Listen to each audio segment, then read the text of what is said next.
Hey everybody, this is Mr. Mamba coming at you with another APUSH video. Today we're taking a look at topic 2.4, transatlantic trade. Now, when we talk about transatlantic trade, as the name implies, we're talking about the exchange of goods, products across the Atlantic Ocean, and we're looking at it through the 17th into the first part of the 18th centuries. So we're taking a look at a key economic aspect of life in the colonies during the 17th and early 18th centuries. Now, when we think about transatlantic trade, probably one of the easiest things we tend to think about is the emergence of what we call the triangular trade route. Now, note, we kind of talk about it as a singular, route that exists, but in reality, it's a number of different routes that go to, go in different directions. But we generally think triangular trade connecting the Western Hemisphere, usually North America, to Europe and to Africa. So let's take a look at a map that shows the relationships that are part of the triangular trade route. And as you can see here, once again, this can go in different directions, and depending on which direction you're talking about, different types of goods being provided. But a very common route, for example, is going to be from the American colonies here in North America to Africa to the Caribbean and back up to colonial America. The first leg of this triangular trade route is the trading of things like rum, for example, and some other goods like gunpowder, maybe iron or something like that, but in many cases rum, to Africa. And then that would be traded in Africa for slaves. Those slaves would then be brought over via the infamous horrific Middle Passage and brought over generally to the Caribbean. That's an important thing to keep in mind. Even though, yes, we're going to start to see the emergence of a significant slave population in the American colonies, particularly the southern American colonies, it is going to pale in comparison to the raw numbers of slaves that are going to be going into the Caribbean. And a big part of that is, of course, the sugar industry that's going to be the hallmark of that region. But bottom line, basically you're trading American colonial-produced rum to Africa for slaves, which would then be sold in the Caribbean, and then you would see in the Caribbean raw materials to make rum, for example, such as sugarcane and molasses, things like that, be sold to the American colonies, which would then be transferred into, say, rum, distilled into rum, and then sold back to Africa, and the process continues over and over again. But once again, this triangular trade route is not a singular route. It goes in different directions. But, understand what this does. It ties the Eastern Hemisphere and the Western Hemisphere together in a very, very pronounced way. And in particular, part of what is going to be emerging is a growing economic relationship between Mother England up here and its American colonies over here. So just be mindful of this emerging trade route that is going to be happening. And the triangular trade route is going to be part of this greater phenomenon that's going to be emerging during this time period that we call mercantilism. We've already mentioned previously that through the early colonial era of the 16th century, dominated by the Spanish, we are seeing the kind of the withering away of the Middle Ages and their economic traditions of feudalism, and we're moving in a much more capitalist direction. The idea being is that we are, dictating, one's status based on liquid wealth. The idea of how much money, how much cash do you actually have? And when we take a look at that on a national and international basis, this is where the concept of mercantilism comes in. If we are defining wealth as, liquid wealth, if you will, liquid cash, and when we talk about the deriving of that from the trade of goods and services, we are talking on a national and international level, the idea of defining one's wealth as the ability to export as much as possible to other countries around the globe and import as little as possible within your own country. you want to have as positive of what you would consider to be a positive trade surplus, if you will, as they kind of call it in the biz there. Now, how do you manifest that? How do you make that happen? Well, part of it is through cultivation, for example, of natural resources that you have at your disposal, and hopefully you have a wide range of natural resources and the ability to efficiently ship those goods. For example, the faster the ship, the shorter the travel time, the cheaper the prices. So, things like that. But you also add to it as a government the use of policies such as tariffs.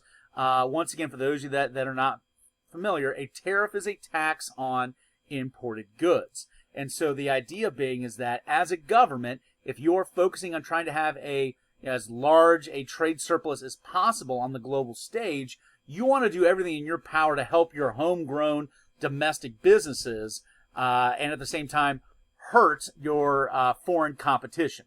And you do that by placing a tariff on those foreign goods.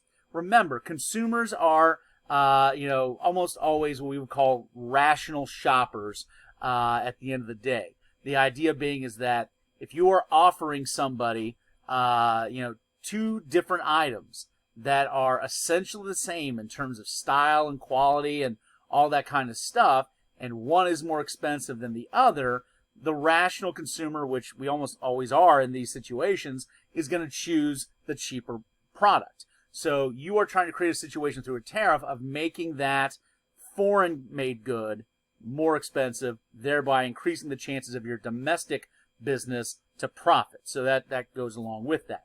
But also, as I was kind of alluding to a moment ago, one of the things that you want to do to kind of help in your desire to be as strong from a mercantilist perspective is to cultivate raw materials and natural resources that you have at your disposal. And when we talk about England, as it's becoming more of a global empire, it is going to be having a lot of diversity in its ability to have access to natural resources and raw materials. So keep that in mind. What we see is that England has some items in the Caribbean. It has some, obviously, American colonies. We're going to start to see eventually later on in time places, for example, like in India, China. And so, the more territory you control, the more access to raw materials and natural resources you have. Therefore, that's going to help you out from a trade perspective. And when it comes to our colonial home here, this is going to be an area of tremendous focus in terms of wanting to have raw materials.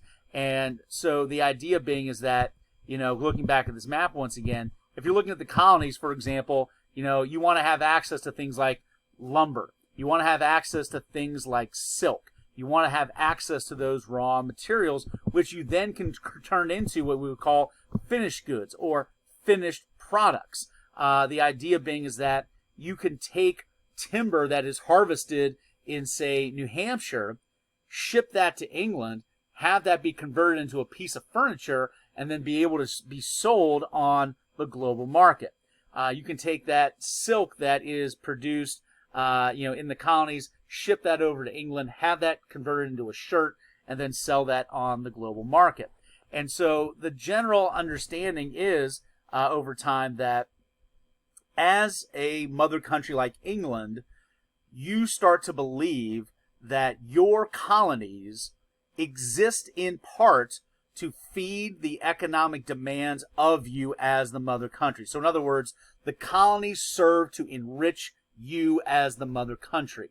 And as the mother country, you are going to exploit those raw materials as much as possible. And we're going to see this become more and more common. So in other words, if you are England over time, you're not so much concerned about individual colonies having economic success on the global stage. You're not really interested in that. From your perspective, they work for you, and they serve to help you profit as much as possible. So that's a very key thing. And to help cement this, to help make this happen, we start to see in the latter half of the 17th century a series of what we will call navigation acts be created. Let's take a look at some of these examples here. First off, with these navigation acts, one of these rules would stipulate that all colonial goods had to be transported on English ships with English crews. And when we say English, we mean England, not like English colonists. And when we say English crews, we mean people from England, not the colonies. So what does that mean? That means that anything the colonies are going to be shipping, England's going to profit from. England's going to get a piece of that action because they are going to be making the money on the shipping. So that's a critical thing. They don't want colonial crews. They don't want colonial ships. They want English ships, English crews. Furthermore, there's going to be a rule that goods, for the most part, that are going to be headed to the colonies from other countries. It could be parts of Africa, it could be parts of Europe, could be parts of the Caribbean or South America. If it's coming from a foreign place outside of the English Empire, or even within the English Empire, actually, it's going to have to go through England for the most part. That being, the reason being is that if it goes through England, it then is going to allow England to mark that up. In other words, England buys the product first and then has the power to sell that product at a profit elsewhere. So, for example, if you are Spain and you are wanting to sell goods directly to the colonies, that's not allowed under English law. You would have to sell it to England, and then traders in England would then sell it to the colonies. And that English merchant is going to get a piece of the action. And of course, there's going to be downsides to that from a colonial perspective, because that just now means that the things that you are buying overseas are costing more money.